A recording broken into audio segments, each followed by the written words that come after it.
This story is titled, My Wife Said, You're Nothing More Than a Co-Parent, Not My Real Match.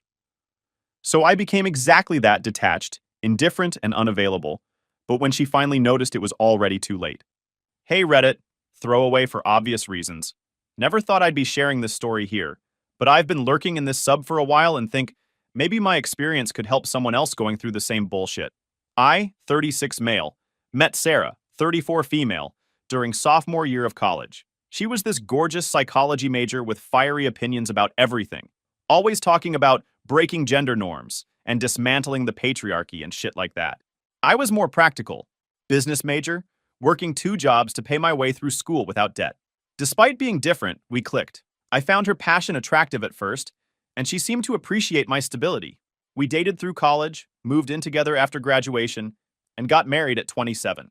Had twins, boy and girl Ethan and Emma, at 29.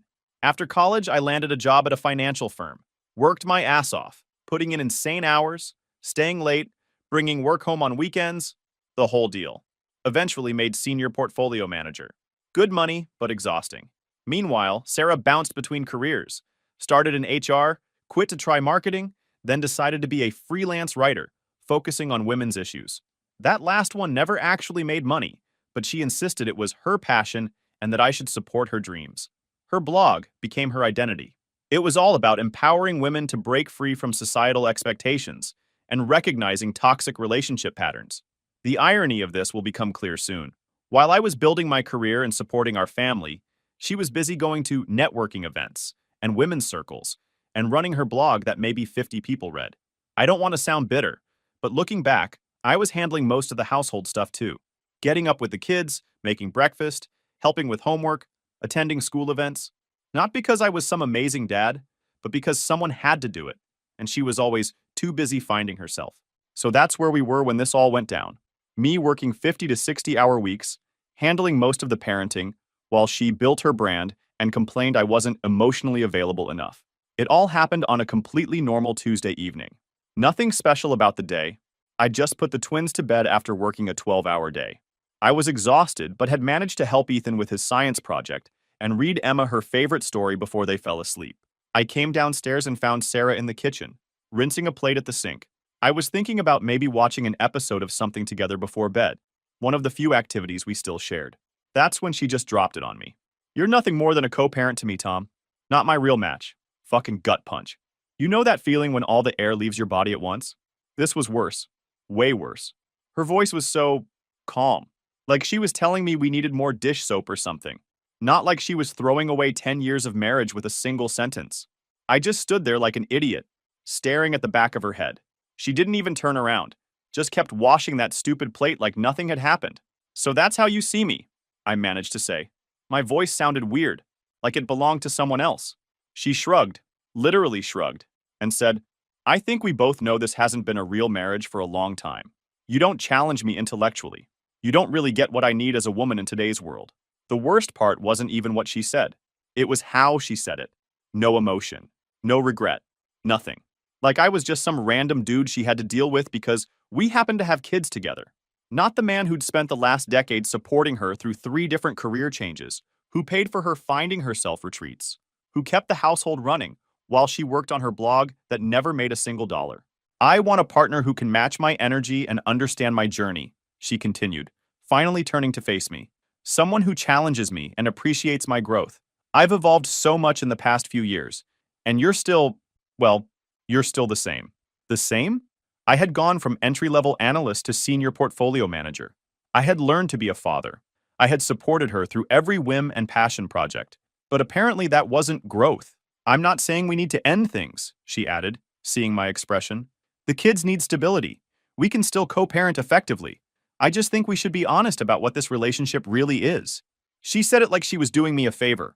Like her honesty was some gift I should be grateful for. Like telling me I was nothing more than a glorified babysitter, and ATM was an act of kindness. I didn't explode, didn't cry, didn't beg. I just nodded and said, I see. Then I walked out of the kitchen. I heard her call after me, Tom, aren't we going to talk about this? But what was there to talk about? She had made her position crystal clear. That night, I couldn't sleep for shit. Just laid there staring at the ceiling, replaying the last few years in my head. When did it happen? When did I become nothing to her? The signs were all there, I was just too stupid or too busy, or too in denial to see them. The way she used to light up when I walked in the room, gone. Those random texts during the day with stupid jokes or songs that reminded her of me, gone. The touches, the real kisses, not just the automatic peck on the cheek, all gone. When was the last time she actually asked about my day and really listened? Not just that how was work bullshit people say when they're going through the motions. When was the last time she had gone out of her way to do something nice for me? When was the last time she defended me when her friends started talking shit about their husbands, grouping me in with them? I started thinking about how often she was on her phone around me, always scrolling Instagram, sharing posts about outgrowing people and the courage to be authentic, always tagging her posts with shit like number know your worth and number never stop growing. Meanwhile, I was the one who got up with the kids when they had nightmares, made their lunches, took them to soccer practice, helped them with math homework, all while working 50+ hours a week. Her smiles, her real excitement, her energy, it was all saved for other people now. Her progressive friends who were always telling her she deserved more. Her life coach who charged $200 an hour to tell her she was settling. The women in her online communities who validated every selfish thought she had. Anybody but me. I'd been telling myself she was just stressed, tired, busy with life, making excuses because I couldn't face the truth. But now I couldn't ignore it anymore. She hadn't fallen out of love overnight. She'd been showing me for years that I was nothing more than a convenience to her. I just didn't want to see it. The worst realization came around 3 a.m. I had spent years trying to make her happy, worked harder, helped more, tried to support her dreams, all while she moved the goalposts and found new reasons I wasn't enough. No matter what I did, it would never be enough because she had decided I wasn't enough. It wasn't about my actions, it was about her perception. And that's when I decided I was done trying. The next morning, I got up before her as usual, made breakfast for Emma and Ethan, packed their lunches, all that dad stuff. When Sarah came down in her silk robe that I bought her for our anniversary, I didn't say shit, didn't ask how she slept, didn't comment on the weather. Nothing. She noticed, kept glancing at me like she was waiting for something. Probably thought I was going to beg her to love me or some pathetic crap like that. Maybe apologize for not challenging her intellectually enough, or promise to be more invested in her journey. But I was done. If she saw me as nothing more than a co-parent, then fine. That's exactly what I'd be. Nothing more, nothing less. "You're quiet this morning," she finally said, trying to sound casual. I just shrugged. "Got a lot on my mind. Work stuff." "Do you want to talk about what I said last night?" she asked, leaning against the counter with her coffee mug. "I think it's important we get on the same page." "We're on the same page," I replied, not looking up from making Ethan's sandwich. "You were very clear." "Tom, I wasn't trying to hurt you," she said, her voice taking on that condescending tone she used when she thought she was being emotionally intelligent. "I was just being honest about where I am right now." "I appreciate the honesty," I said flatly. Now we both know where we stand. I could tell she was confused by my reaction. She had expected tears or anger or desperate promises to be the man she wanted. Instead, she got calm acceptance. And that threw her completely off script. I dropped the kids at school and went about my day with this new mindset. I wasn't her husband anymore. I was just the father of her kids. That's it. No more doing her favors. No more listening to her drone on about how hard her day was rearranging the living room furniture or writing another post for her blog. That night, when she got home from her women's empowerment meeting, which I later found out was just her and her friends complaining about their husbands, I was helping the kids with homework. She came in, tossed her designer bag on the chair that I paid for, and waited, like she expected me to ask about her meeting or something. I just stood up, told the kids I'd be in my office if they needed anything, and walked out. The look on her face, priceless. In my office, I opened my laptop and created a new document. I titled it Exit Strategy. Then I made a list of everything I needed to do to protect myself and the kids. First item, call a lawyer. So that became our new normal. No more small talk. No more checking in during the day. No more doing little favors for her. Dinner was about the kids. I'd talk to them, laugh with them, but not with her. If she spoke directly to me, I'd answer politely but briefly. "How was your day?" she'd ask. "Fine." That's it. No details. "Did you see that email from Emma's teacher?" "Yes, already handled it." End of conversation. I started making my own plans on weekends. Sometimes I'd take the kids out without even telling her where we were going. She'd text asking where we were, and I'd wait like an hour before replying with some short answer like, "Out with the kids, back later." I also started taking better care of myself. Sarah had made little comments over the years about how I'd let myself go after the kids came, even though I was the one getting up at 5 a.m. to squeeze in work before the kids woke up, making sure everyone had breakfast, and generally keeping our lives running. But she was right about one thing. I had neglected myself, so I started hitting the gym during lunch breaks, started eating better, got a new haircut, bought some new clothes that actually fit well, lost about 30 pounds over a couple months, put on some muscle. Nothing dramatic, just taking care of myself for me, not to impress her. I also reconnected with friends I hadn't seen much in recent years, grabbed lunch with college buddies, joined a weekend basketball league, started living like someone who had a life beyond being Sarah's husband and the twins' dad. The first Saturday, I took the kids out alone. She was sitting on the couch when we got home, pretending to look at her phone but actually watching videos about setting boundaries with men or some shit. "Where'd you go?" she asked, trying to sound casual. "Out," I said, dropping the keys. "Kids wanted to do something, so we went." Her lips got all tight. Would have been nice to know. As their mother, I should be informed about where my children are. I just shrugged. Didn't think it mattered. You're usually too busy with your blog to join us anyway. That's not fair, she said, sitting up straighter. My work is important too. Sure it is, I replied, not arguing. Kids, go wash up before dinner. As they ran upstairs, she followed me into the kitchen. What's going on with you? You've been acting weird ever since our talk. Nothing's going on, I said, pulling out ingredients for dinner. Just being a co-parent like you wanted. That's not what I meant and you know it, she said, crossing her arms. I looked at her directly for the first time in days. What did you mean, Sarah? Because you're nothing more than a co-parent to me seems pretty clear? She huffed. I meant that our relationship has evolved. That doesn't mean we can't still be partners in other ways. Right, I nodded. Partners. Like roommates who share kids. Got it. That was the first crack in her perfect little plan. She thought she could emotionally check out of our marriage, treat me like an ATM and a babysitter, but still have the benefits of a husband when it suited her. She was starting to realize that wasn't how it worked. Meanwhile, I had my first consultation with a lawyer. I didn't mention it to Sarah, of course. I just wanted to know where I stood legally. To my surprise, the lawyer thought I had a good case for at least 50-50 custody, possibly more given my involvement in the kids' lives. She advised me to start documenting everything. Every school event I attended that Sarah missed. Every doctor's appointment I took the kids to. Every time I was the one helping with homework. So that's what I did. I created a detailed log with dates and times. I saved emails from teachers addressing questions to me rather than Sarah because they knew I was the responsive parent. I kept track of everything, just in case. I also started putting aside money in an account Sarah didn't know about. Not hiding assets. Everything would be disclosed during a divorce if it came to that, but making sure I had financial resources that were just mine. The lawyer assured me this was legal, as long as I wasn't using joint funds or hiding money that should be considered marital property. It took a while, but Sarah started to notice the difference. She'd try to start conversations about her day, or something profound she read online. I'd just nod or give one-word answers. She tried wearing sexier outfits around the house. Too little, too late. I also noticed how she suddenly started caring about things I was doing. When I mentioned to the kids I was thinking about taking them skiing in the winter, she piped up, "That sounds fun. I've always wanted to learn to ski."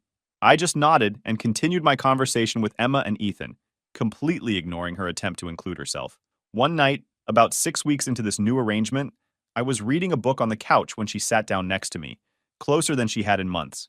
"You've lost weight," she observed, her eyes scanning me up and down. "Yep," I replied, not looking up from my book. "You look good," she said, her voice dropping a little. "Really good." "Thanks."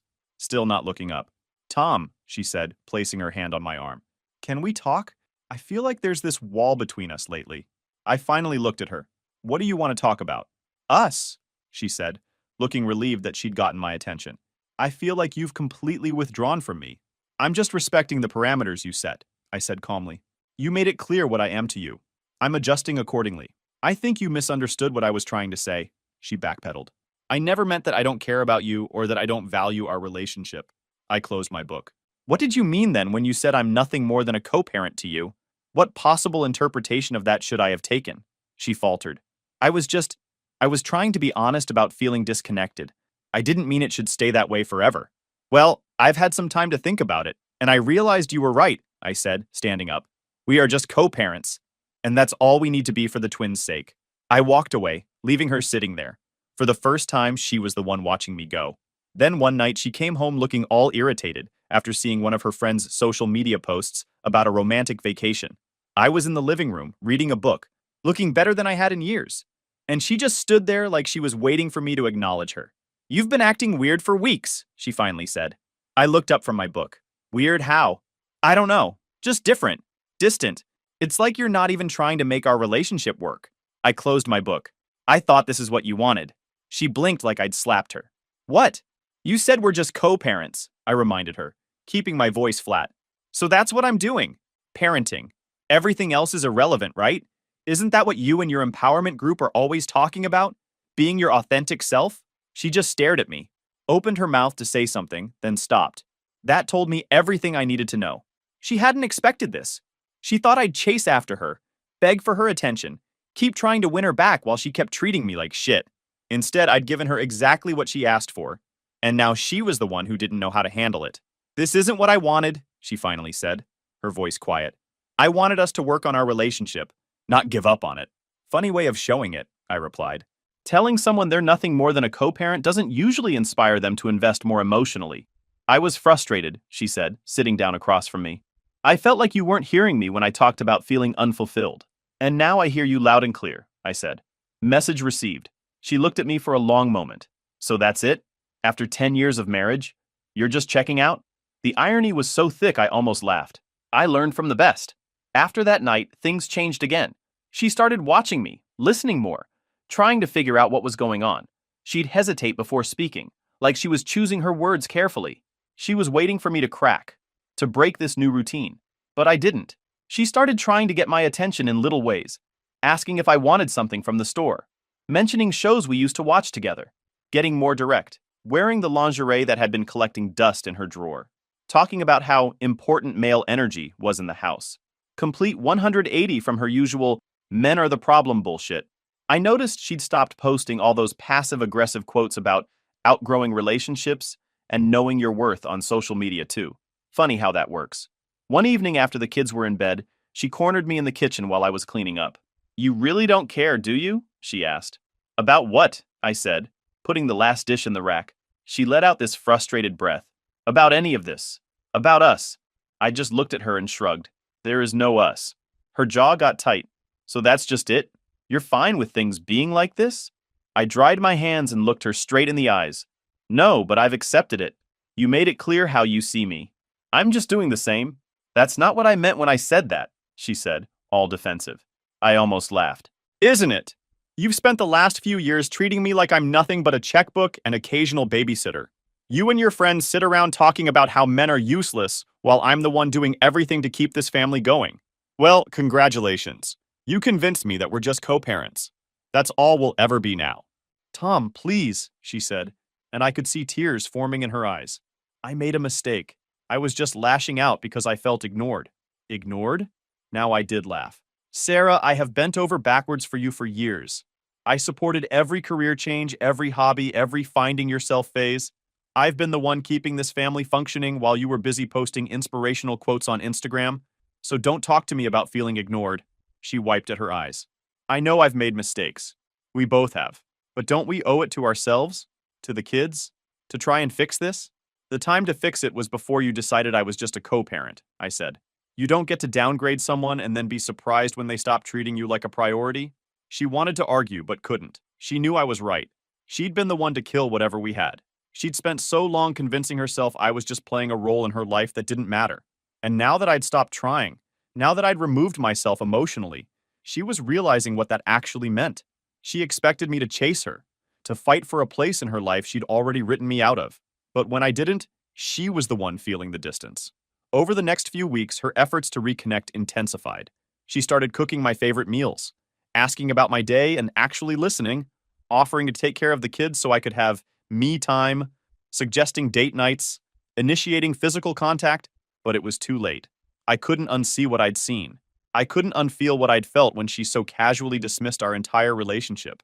Every time she tried to get close, I remembered her words, her tone, the way she couldn't even be bothered to turn around when she told me I was nothing to her. The final straw came when I overheard her on the phone with one of her friends. "I don't know what to do," she was saying, voice low. "He's completely different. It's like he flipped a switch. No, that's the thing. He's not even angry. He's just gone. Emotionally gone. I know. I've tried everything. Of course I apologized. Well, I said I was just frustrated and didn't mean it. No, he's not buying it. I don't know what I'll do if he actually leaves.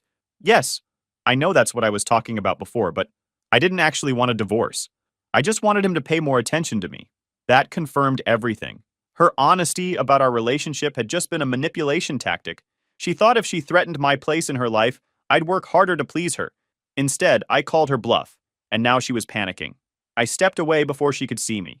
I didn't need to hear more. I already knew what I had to do. After 3 months of this new reality, I decided it was time for the final move.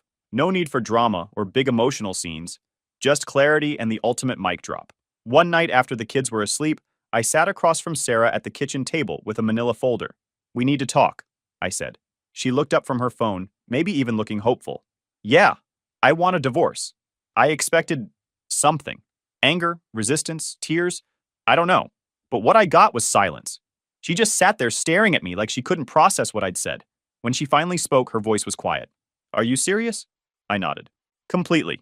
Then I slid the folder across to her. "What's this?" she asked, opening it slowly. "Divorce papers. Already filled out. And a few other things you should know." Inside was not just the divorce paperwork, but statements from our accounts. While she'd been busy finding herself, I'd been quietly preparing. I'd moved 75% of my recent bonuses to accounts she didn't know about. I'd documented every time she'd chosen her self-care over the kids.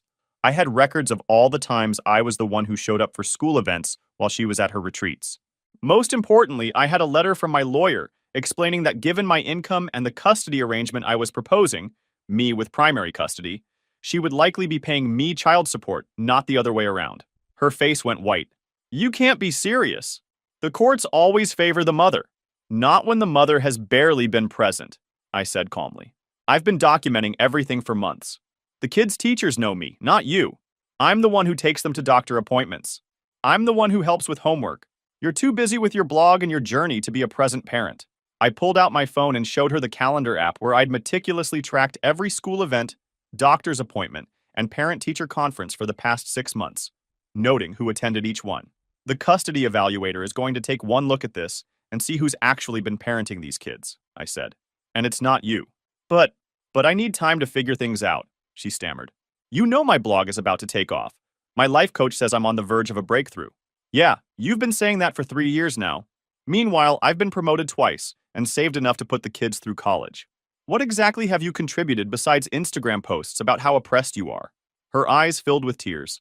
Real ones this time. Not the fake ones she used whenever I wouldn't buy her something she wanted. "Tom, please. We can work this out."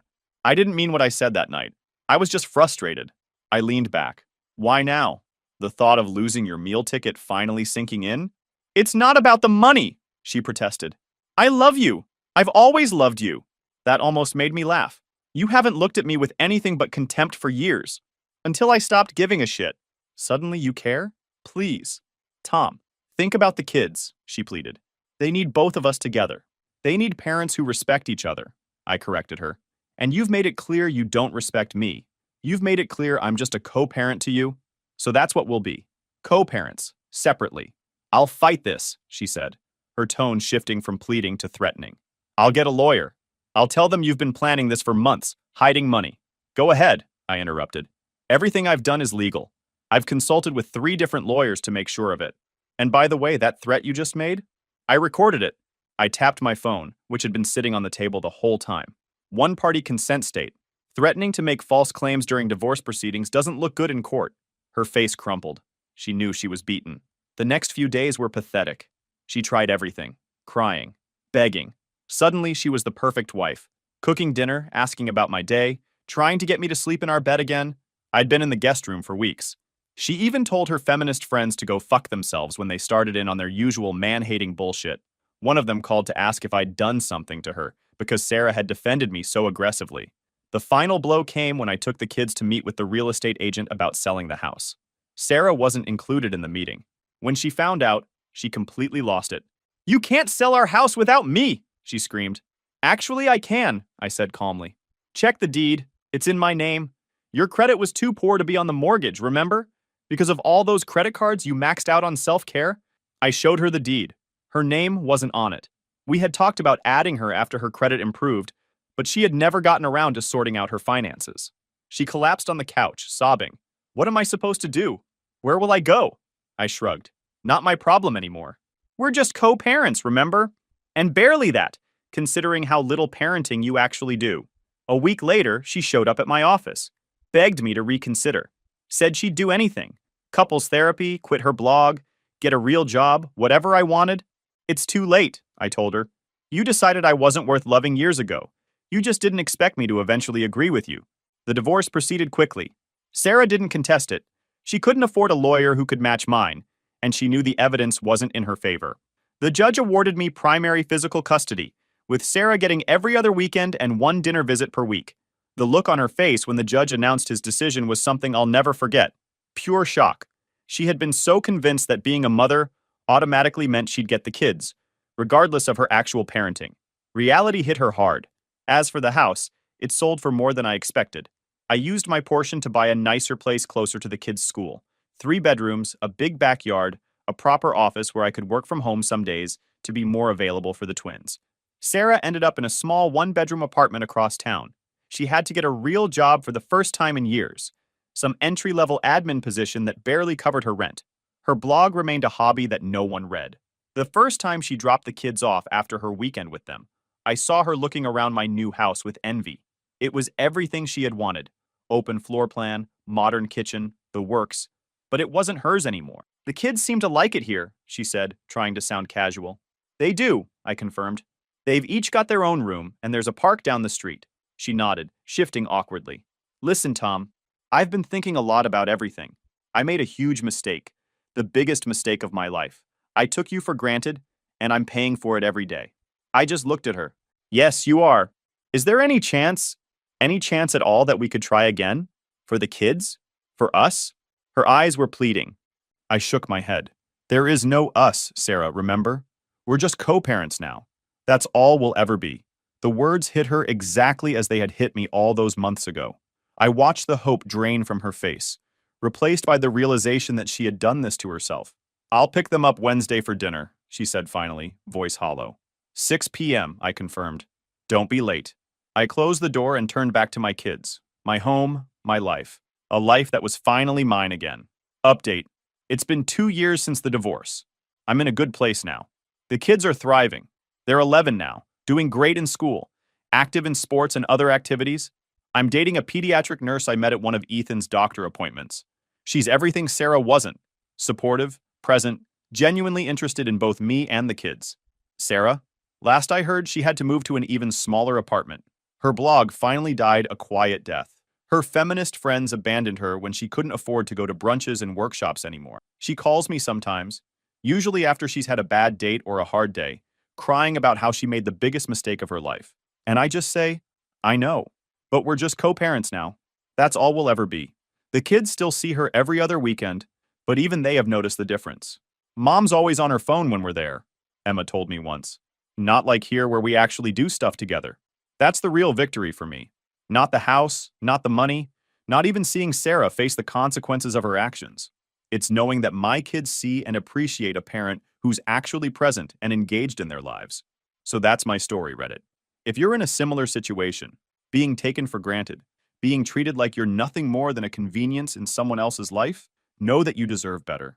You deserve to be valued. And sometimes the only way to show someone your worth is to remove yourself from the equation. Karma's a bitch, ain't it? Edit.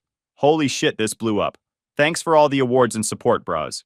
To answer the most common questions, yes, this is all legal.